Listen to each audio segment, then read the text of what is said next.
තමුසේ බලන්න මනමාලික පැත්තෙන් කට්ටිය එනවලු. ඉක්මනට ලෑස්ති වෙනවා. පායා. ඉතින් රාජමාතාවට කියපන්. රාජමාලිගයට කැඳාගෙන එන්නේ රජතුමා කැමති මහා රාජිනියක් විතරයි කිය. කොණාතෝ? රජතුමා මේ බව පාසන විත්තිය රාජමාතාව මට කලින්ම පැවසුවා. එහෙනම් රාජමාලිගයට වෙන බිසවරු කැඳාගෙන එන්නේ එපා කියලා.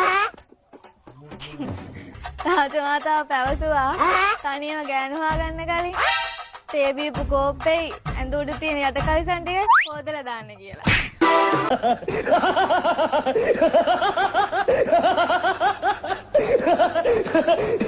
අප්පත බල මහත්තයා. ඉතින් කොහොමද? හොඳින් ඉන්නවා. එහෙනම් එච්චරයි.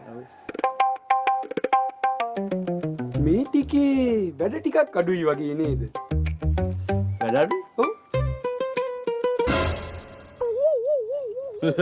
වැඩ අඩුයි නෙමෙයි. වැඩ බාර ගන්න. මහා පරිමාණයේ ඒවා විතරයි බාර ගන්න ඕඩර්ස්. මේ ওই 2.5 කෑලි බාර ගන්න. පුටු කෑලි ඔය මේස කෑලි හදන්නේ නැහැ දැන් අතන. කෝල්යක් එනවා නේද? හලෝ. කවුද? කොහෙන්ද? තමිල්නාඩු. කවුද මේ? තලපත් විජේ. තලපත් විජේ? කියන්න. ඊළඟ චන්ද්‍රාසීමට පුටු කීයද? පුටු 45. පුටු 45.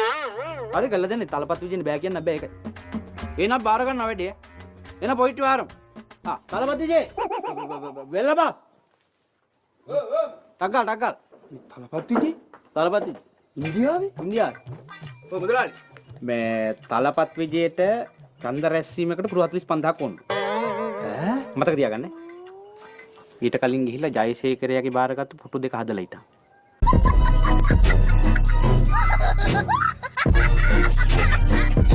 මේ බාසුන්නේ වෙල්ලාලගේ. බාසුන්නේ වෙල්ලා මුදලාලි. කුඩු නාලල මේ කුඩු කාලා. උදේ ඉඳලා සෑහෙන වැඩ ගොඩක් කරලා වගේ මට පේනවා. උදේ ඉඳලා පුටු කකුලක් හැදුවා. ඒ ඉඳලා පුටු කකුලක් හදලාද බම් මේ කුඩු නාලා ඉන්නේ? නැතුව පුටු කකුල හදන්නම තේක ගස් දෙකක් රැස්ස දෙකක්. ඔබට පුටුව සම්පූර්ණයෙන්ම හදන්න තේක ගස් 50ක්වත් යයිනේ. පිස්සුද මුදලාලි. ඔය පුටුව මට ගොඩ තහත හැකි තේක ගස් 40කට මෙහා. නියම. වාසුන්නේ මුදලාලි කොහොමද? නියම. වාසුන්නේ අර උදේ ඉඳලා හදපු පුටු කකුල කඩාගෙන වැටුණා. බලපන් උදේ ඉඳලා හදපු පුටු කකුල ඒකත් කඩාගෙන වැටිලා. මූ උදේ ඉඳලා පුටු කකුල හදනකම් ඔබ උදේ ඉඳලා මොකද කරේ? කකුල අල්ලන් හිටියා. මූ පුටු කකුල හදනකම් ඔබ පුටු කකුල අල්ලා හිටියා. නෑ පුටු කකුල නෙමෙයි මගේ කකුල. මිටියේ වැටුණානේ මගේ කකුල උඩට තාම කකුල රිදෙනවා. ඔන්නේ පව් කොට රිදෙනවේ. තොපි වැටට ගත්තට මට හෙන ගන්න ඕනේ. මට මේ අර හන්දි ඉන්නේ ඒකට හරි එන ගන්න ඕනේ. මුදලාලි. උදේ ඉඳලා වැඩ නිසා බීඩියක්වත් බිව්වේ නැහැ. බීඩි ඉවරයි. සල්ලි ටිකක් දෙන්න මට අක් ගාලා කඩේට දුවලා බීඩිය අරන් එන්නම් ඔහෙලට බොන්න. මතක් කළ ගිනි පෙට්ටියකුත් අරන් එන්න. ගිනි පෙට්ටියයිනේ. තවුනාද ඔයාට ඕනේ? ලැබදියාගේ ඩීයක් ටෝපියක්. වැඩ එකක් ගේ. පාලයන් ගිහලා වැඩ කරපන්. ඇයි? අයියේ අම්මට කියන්න එපා මං අද ක්ලාස් ගියේ නෑ හලෝ. ඒත්තර පල්ලෙහාගේ රත්තුනන්දට වුණා ඕනේ. ඕක හිතන්න එපා ඔයි. අපිත් ඔය කාලේ ඕක තමයි. අපි ඕක සේව් කරගමු ඈ. ඒ හලෝ උනාට තරහක් කියන්න තියෙනවා. ඒ මොකක්ද? අදෝද එනකොට මල් පෝච්චියක් බිමට වැටලා තිබ්බනේ හලෝ. ඒක මම අම්මට කියන්න ගියේ නෑ මාවනේ අහුවෙන්නේ එතකොට. අර එහා ගෙදර කිංසුද කොහෙද හලෝ කල්ලා තියෙන්නේ. මාත්‍යාට රහසක් කියන්නේ. ඒ මොකද්ද? ඒ මල් පෝච්චිය උදේ විදුරේ මම බෝල් දාන්න පුරුදු වුණා. මම සීට් එකේ ආවා. අම්මට අහුණොත් ඉවරයිනේ ඔයි. උඹද බින්නේ. හෙලා අම්මේ වැඩේ හරි. පෝච්චියෙන් දැක්ක රහාගත්තා. එක තමයි යකෝ වරෙන් කොද ගෙදර ඊයේ තමුසේ මා පාරේ දාලා ගියානේ කනාතෝ. වසනවටම ලැබුණු එකෙක් මං අම්මගේ තාත්තගේ බාලම කොළු.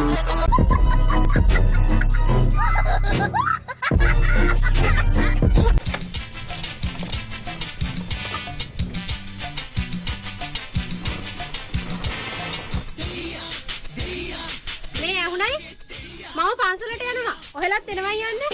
ඒ මොකට යන්නේ? පුතේ දැන් නොනගතේ වෙලාවට කරන්නේ ආගමික වැඩ විතරයි. මත් නම් බෑ අපේ පයි යන්න. අම්මා ගිහිල්ලා ඕ මටත් බෑ හාමිනේ. දෙන්නටම බැන්න නිකන් ඉන්නවා. මම යනවා යන්න. කුඩල කොහමද මෙටුරු තියන්න බැහැනේ. මේ මම දෙන්නටම කියන්නේ හොඳේ. නොනගතේ වෙලාවේ මොනවත් කනව නෙවෙයි. මොන හේතුවකටවත් ගින්දර පත්තු කරනව නෙවෙයි හැබැයි. හරි බං මට ඕ කියන්න මම පොඩි එකෙක් නෙවෙයිනේ. මෙන්න මූට කියාපන්කෝ බං.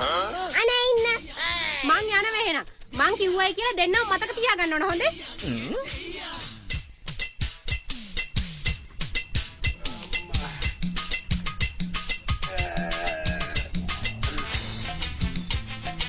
කොබන් අම්මා වෙනද තාම?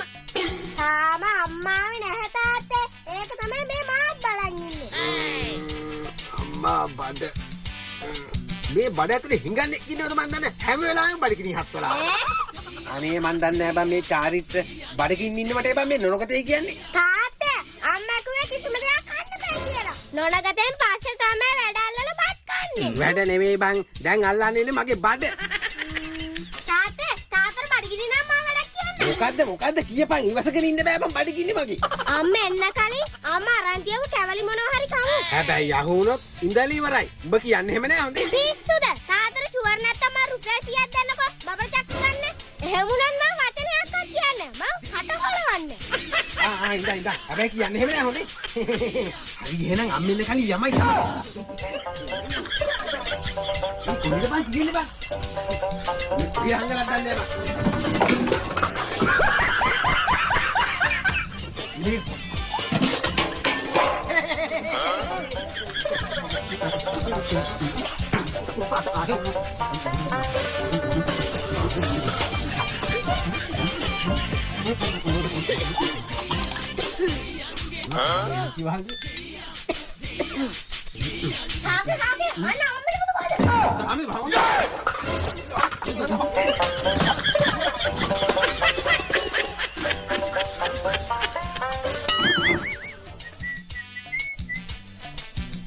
පුතේ තාත්තා ඔය හිටියේ. ඒ මොකද සද්දේ?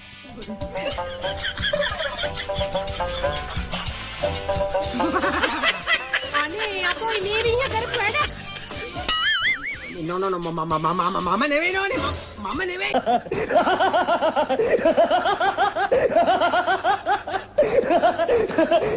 අපි මේ වලාකුලේ බලමු හොඳේ. අරක හරියන්නේ.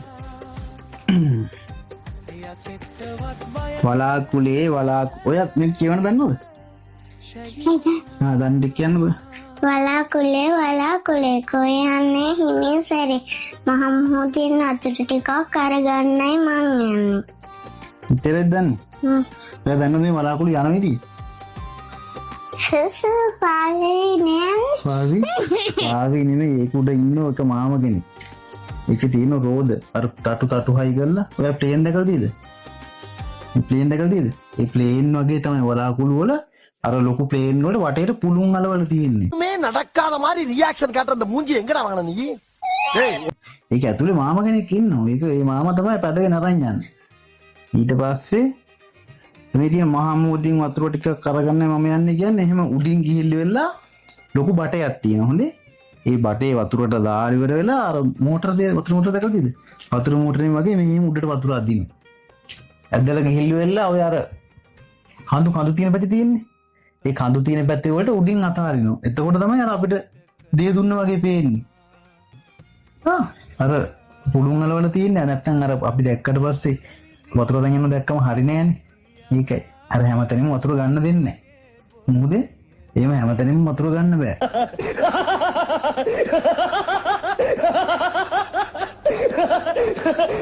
හොරාට ගන්න ඕනේ තමයි අර ප්ලේන් එක වටේට පුළුන් අලවලු වෙලා ගිහලා හොරාට වතුර අරගන්න. ලොකු බට දාලා මෙහෙම හොරාට වතුර අරගන්න. ඊට පස්සේ ගිහලා අර උස කඳු මුදුන් වලට අතාරිනවා. ඊට පස්සේ තමයි ඔය කඳු දිගේ පල්ලෙහාට වතුර ඇවිල්ලි වෙලා මේ ගංගාවල් එහෙම හැදෙන්නේ. එහෙම මුහුදෙන් අරන් ගිහලා තමයි හෙට දාන්නේ. බොමනාය පුංචි කාට කියලා දෙන්න. බාහිරට එකන ගත්තේ නැහැ. එකට ගන්න ඒකට එකන ගන්න දෙන්නේ නැහැ. මම විහිළුවක් කරේද? විහිළුවට පොඩි යවන්න බොරු කියලා දීලා උඹ වගේ මෝඩයෙක් කරන්න දාදන්නේ. දන්නේ නැත්තම් දන්නේ නැති දේ දන්නේ නැහැ කියපන්. පොඩි උන්ට බොරු ගන්නන්න නැතුව.